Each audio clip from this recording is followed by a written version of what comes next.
Hello guys, good morning. First স্টেশনে নতুন একটা ভিডিওতে নতুন দিনে নতুন রূপে তোমাদের সকলকে আবার স্বাগত জানাচ্ছি।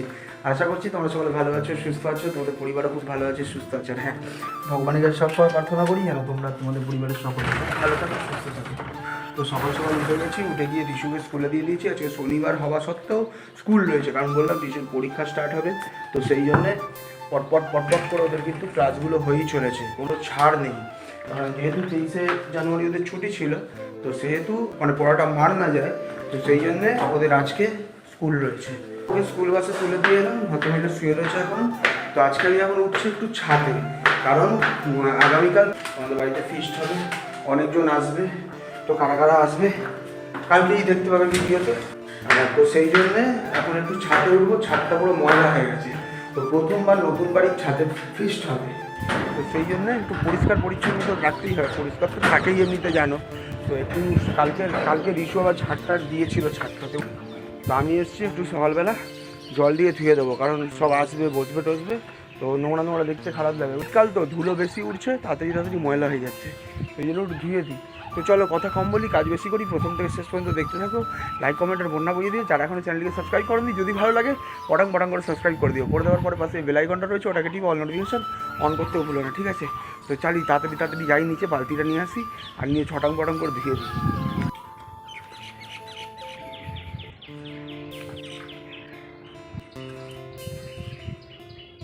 প্রথম শুরুটা এই যে সাইডের পাঁচিলগুলো দিয়ে করলাম, কারণ এই ওপরে প্রচুর ধুলো বসে যায়, প্লাস ওই বললাম পাখিগুলো বসে পটি করে, তো সেইগুলোকে পরিষ্কার করে দিচ্ছি। কারণ নিচটা পরিষ্কার করলে আবার যদি পরে ওপরটা পরিষ্কার করি, সেই ধুলোগুলো জলগুলো নোংরা নিচে পড়বে। তো ওই জন্য আগে ওপরটা শুরু করলাম, ওপরটাকে মুছে নিচ্ছি। মুছে নিয়ে এবারে নিচে জল ঢালা শুরু করছি। যখন জলটা ঢালছি আর জলের ওই নিচে ফ্লোরের দিকে দেখবে, বুঝতে পারবে যে কত নোংরাগুলো ওর সাথে ভেসে আসছে।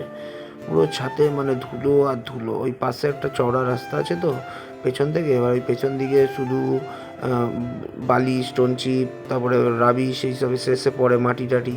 এবার বাকি ওই রাস্তাটা এত ধুলো ভর্তি, এবার যখন গাড়ি টাড়ি যায় সব ওড়ে। আর জানো শীতকাল মানে এমনিই বেশি ধুলোবালি ওড়ে, শুষ্ক হয়ে থাকে আবহাওয়া। তো যাই হোক, সব ধুয়ে দিচ্ছি। আর পাঁচিলটা কেন জল দিচ্ছি দেওয়ালে, কারণ দেওয়ালগুলো জল টল খায়নি তো বেশি করার পর থেকে, তো এই জন্য যখনই পারি মাঝে মাঝে একটু করে জল দিয়ে দিই। তো দেখো এই যে জলগুলো আসছে, দেখো বুঝতে পারবে কতটা ধুলো ভর্তি, ধুলো শুদ্ধ জল আসছে, দেখো।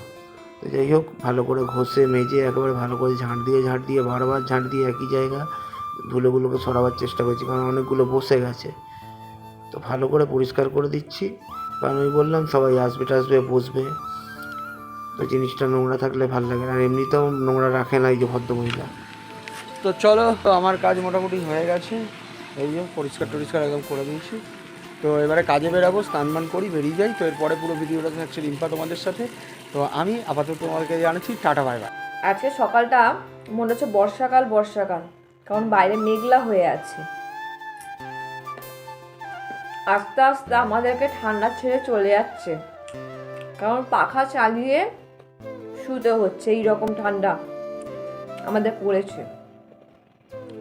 বাইরেটা পুরোটাই মেঘলা দেখাচ্ছে। এখন ওষুধপত্র খেয়ে বাদাম খাচ্ছি, আর রিশুর জন্য রেখে দেবো।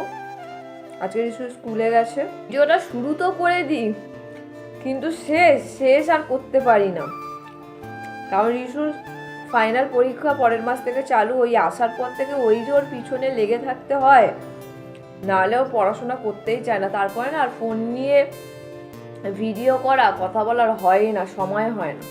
চলো কাজটা শুরু করি, আস্তে আস্তে করে কাজ শুরু করি। কাজ না থাকলে কত ধরনের কাজ বেরায় দেখো।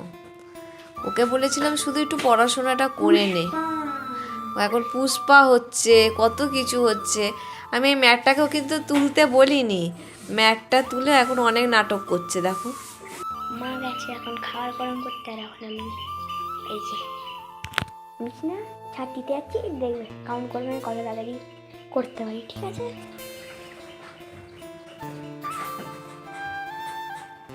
বাবার কাজ তো দেখলে, এবার ছেলের কাজ দেখবে না? দেখো কত কাজের ছেলে, দেখো।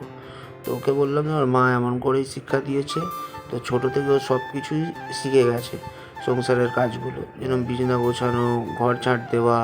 ও নিজের থেকেই, বলতে হতো না, নিজের থেকেই ঝাঁটা নিয়ে বলে একটু ঝাঁট দিয়ে দেবো। ছোটো থেকে যখন ও মানে 2.5-3 বছর বয়স ছিল তখন থেকে এরকম করতো। তো যাই হোক, দেখো পরিষ্কার করে দিচ্ছে। ওদিকে মা ওর খাবার টাবার গরম করছে। ও জানে মা ওদিকে করছে, তো আমি এদিকে করে দিচ্ছি। তো আন করে নিয়েছে, করে নিয়ে বিছনা টিছনা গুছিয়ে নিচ্ছে। তো করে নিয়ে এবার ছপাং করে খেতে বসবে দুজন মিলে। তো দেখে নাও পরিষ্কার কেমন করবে।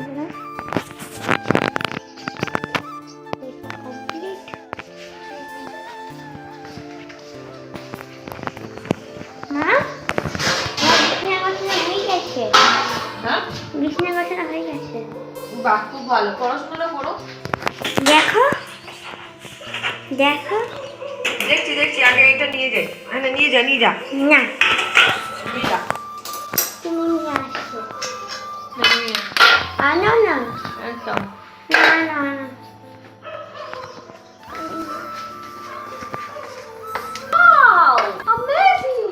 খুব সুন্দর হয়েছে।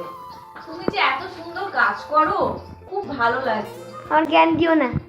না, জ্ঞান না, এই জ্ঞানটা তোর এখন মনে হচ্ছে জ্ঞান, কিন্তু ভবিষ্যতের কথা ভেবেই এই বলছি। তো এই যে এবার জ্ঞান দিচ্ছে এই মানুষটা।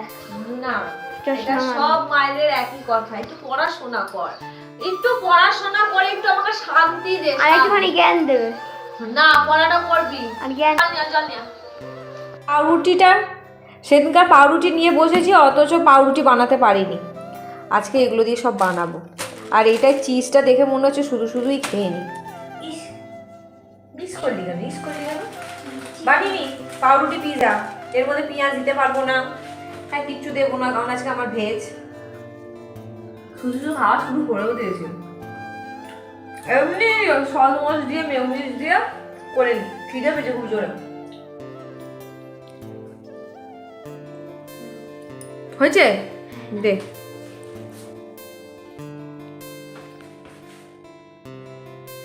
তাও ঝাপসা আছে, ওকে বললাম আমি যে আকাশটাই ঝাপসা। হ্যাঁ যা, এটা যা, তুই পড়া কর, যা পড়া কর।